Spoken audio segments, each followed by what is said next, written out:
The big game of the day, this week's version of the game of the year, not quite as exciting as the 37-34 overtime thriller that the Eagles won over Buffalo, but layers and levels of intrigue and drama. And it looked for a little while like maybe the Eagles were going to yet again outscore and maybe outplay the 49ers. Right. But, boy, once the dam broke, that was that. And we are reminded that when they are healthy, the San Francisco 49ers are the best team in the NFL right now, bar none. When they are fully healthy, they would beat everyone. Agreed. Including Patrick Mahomes and the Chiefs. Agreed. After what we saw last night and what we've seen all year. Right. Including the best of what else is out there. Look at what the best the AFC has to offer. Yeah. Great. Yeah.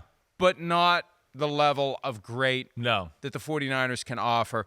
They're, to me, the team that feels destined to win the Super Bowl as long as health, which is a big as long as, because the way they play, it's like they don't see the connection between fighting for that extra blade of grass and somebody flying in and hitting the side of your leg and caving in your knee. No, you're right. They don't even think twice about it. It's fight for every yard, inch on the field, be the most physical team on the field. Certainly agreed with you. I mean, at their best, I know that they are the best team in football. I think that, maybe a team like Baltimore has shown some glimmers of being, not that to that level, but we've seen a few moments where we've gone, man, that looks like a pretty special team. We'll see if they, a little too many peaks and valleys with Baltimore right now. Ooh, rematch Super Bowl 47 coming, it could be maybe. cool, right? Miami Dolphins are, I think, another team you look at, even though they haven't rematch beat Super a Bowl big 19. time. Right. And it's Shanahan versus McDaniel. That could be very interesting and intriguing just between the personal relationship there. But with you, the 49ers, that was a statement win yesterday. I mean, to go on the road,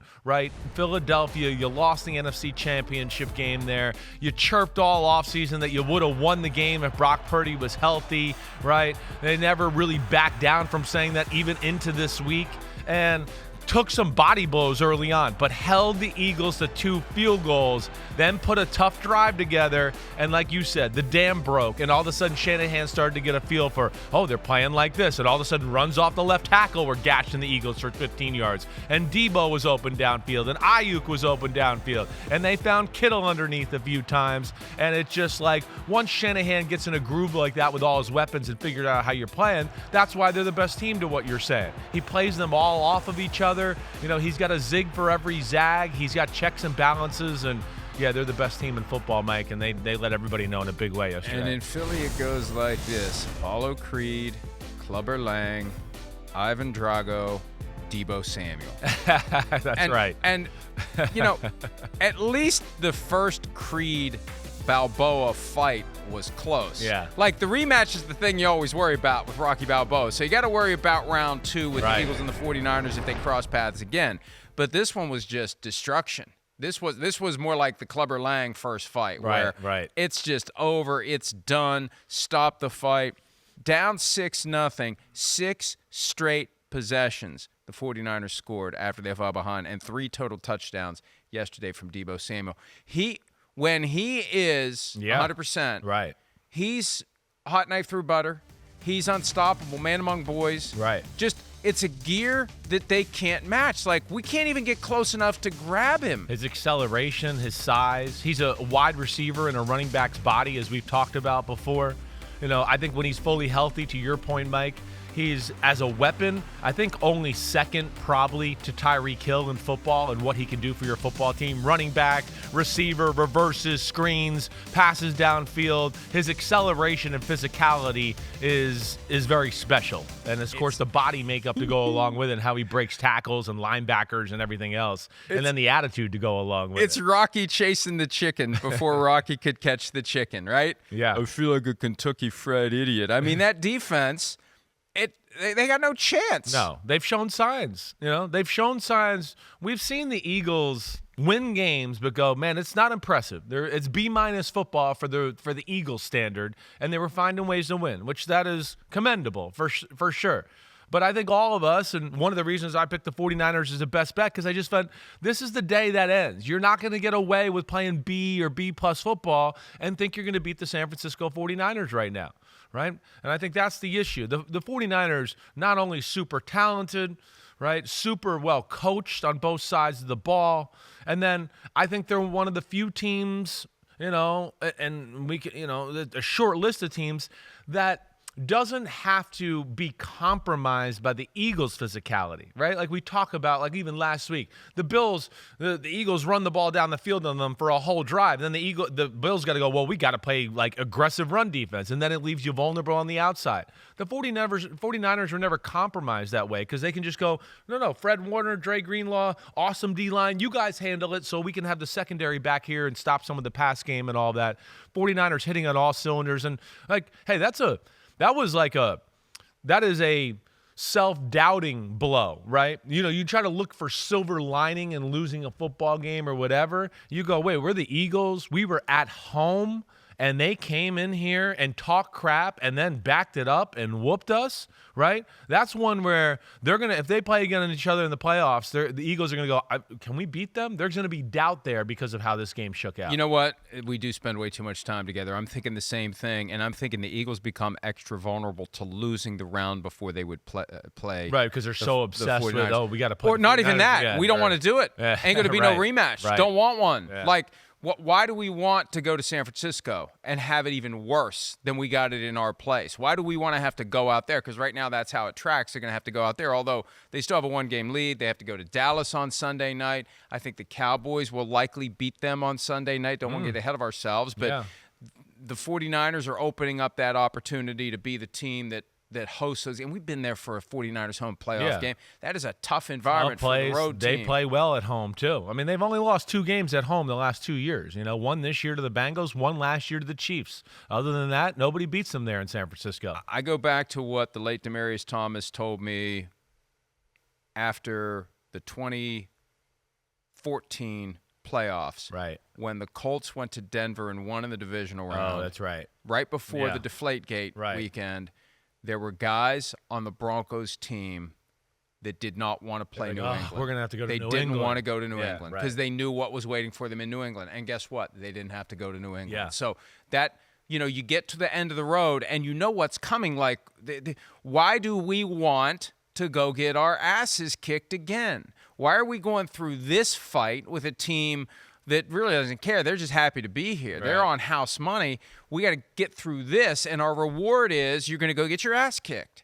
That's going to be the biggest challenge for Nick Sirianni and the entire Eagles organization to get over as we get closer and closer to whatever this inevitable rematch would be. If it's on track to happen, do the Eagles even want?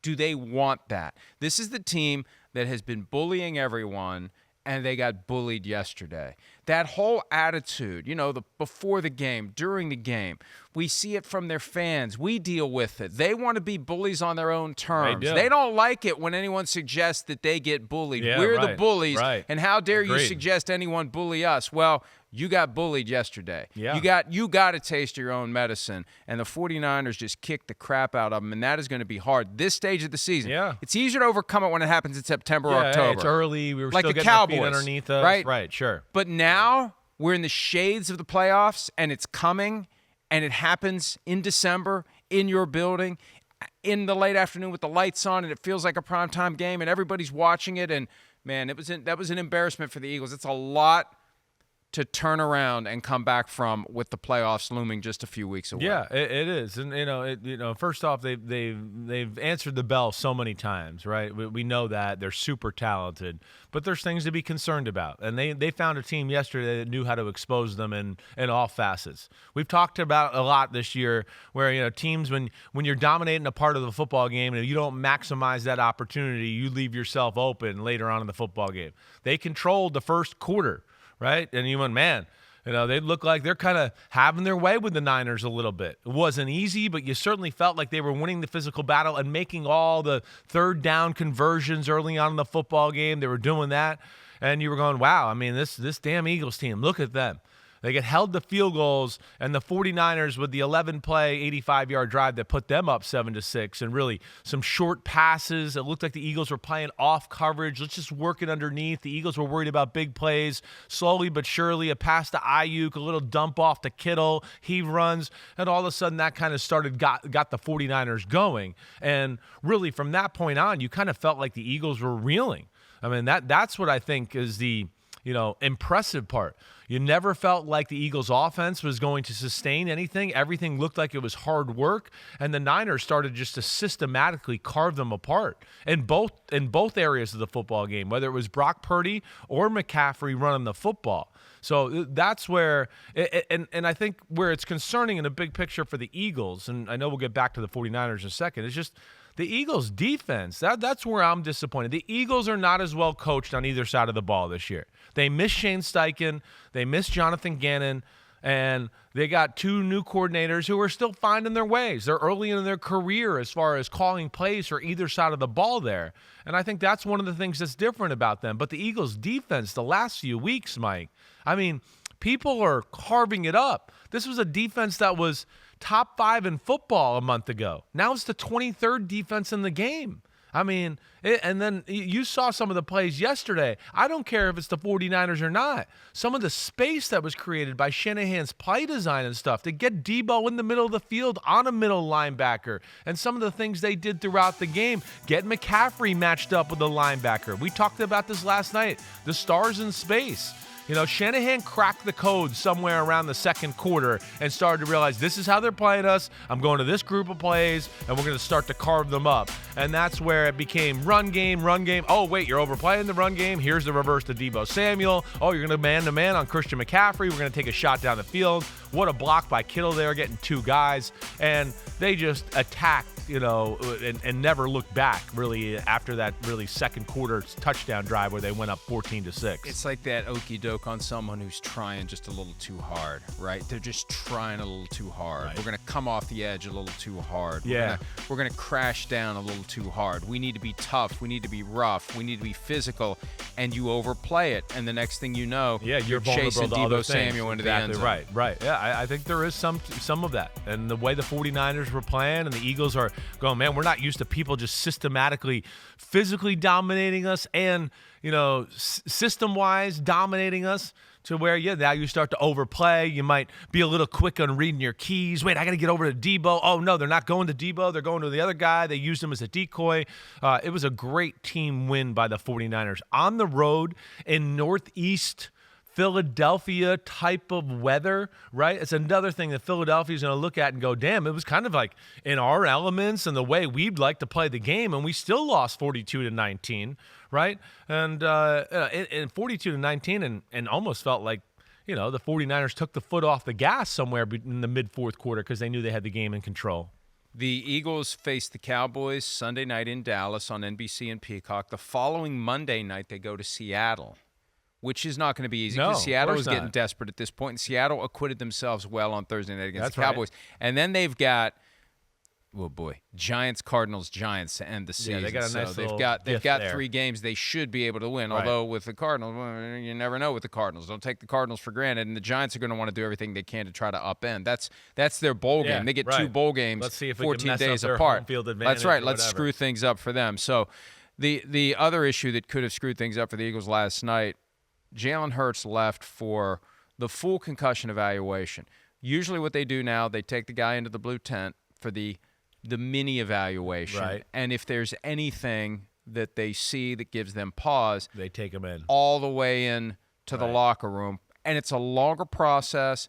And this is where I think the NFL struggles with the in-game concussion protocol. You don't want to have a key player gone for 15 minutes of real time, missing the game while the team needs him. He didn't miss a lot of time, but he did miss some time. He came back in the fourth quarter, and you could argue that by the time they put him back in, do you really need to put him back in? Do you really need it? Why don't you just – but they don't want to concede. They don't want to throw the towel to keep using the Rocky, even though they should have thrown the damn towel in Rocky 4. Yeah. Rocky 4 when Drago got Apollo. It was a little late. They were a little late throwing the towel, But by all appearances, he'll be fine. Now, you never know when symptoms are going to pop up. That's the thing with these concussions. But at least in the moment, whatever they saw, whatever gave them pause, they decided he's cleared to return to the game. He was back. He met with reporters after the game. That's usually something, it's always something that doesn't happen if you've got any type of concussion symptoms. But now we just have to wait and see because you never know when a guy's going to wake up. Now, right. Will Jalen Hurts ever tell anybody if he has concussion symptoms? I was surprised it got to this point because I was like, it wasn't the most egregious. Yeah, what did they see that caused him? And it's not the hit. They say it's the aftermath of the hit. So there must have been something when he got up or when he went to the sidelines that made someone say, hang on, you're a little woozy or you're not all there. Yeah, I mean, I know because we were watching the game and we couldn't hear the announcers at that part of the game because we were getting ready to the show. But we were watching and we're going, man, what is hurt with him? Is it his leg? Did his leg get caught? Because, we've seen Jalen Hurts. He's a physical quarterback. He's built like a running back in a lot of ways, and we've seen him certainly take bigger shots than that. But, yeah, sometimes with those head injuries, you just get caught the wrong way. The neck gets turned the wrong way, and that can cause concussion or lightheadedness or whatever you want to ultimately call it. But either way, yeah, that was a little bit of a Debbie Downer of the football game, but it did happen at a point in the game where you went, the 49ers are clearly in control here. I don't know if it would have made a huge difference to have Jalen Hurts in there, and he only missed, half of one drive when it all came down to it? Yeah. Right? And he jumped in right after Mariota converted a tush push on 4th down. That was very close. The 49ers actually came close to stopping that one. But, yeah, it became work for the Eagles. And, I'll be interested to watch the film, too, because – couldn't run the football, right? Traditionally, like with the running back or do any of that, the Eagles. And then I know we sat there early on in the football game and went, man, look at the Eagles O-line. They're protecting Hurts. They had time, right? But there obviously was nobody open. So there was a lot of times where he was looking and patting and sitting there and he was comfortable in the pocket. And, obviously the 49ers were all over some of the schemes they had down the field and he couldn't find anybody. And it took them a long time to get in any rhythm again after those first 2 drives. Hi, it's Mike Florio. Thanks for watching PFT on YouTube. Hit subscribe for the latest news and analysis from Pro Football Talk.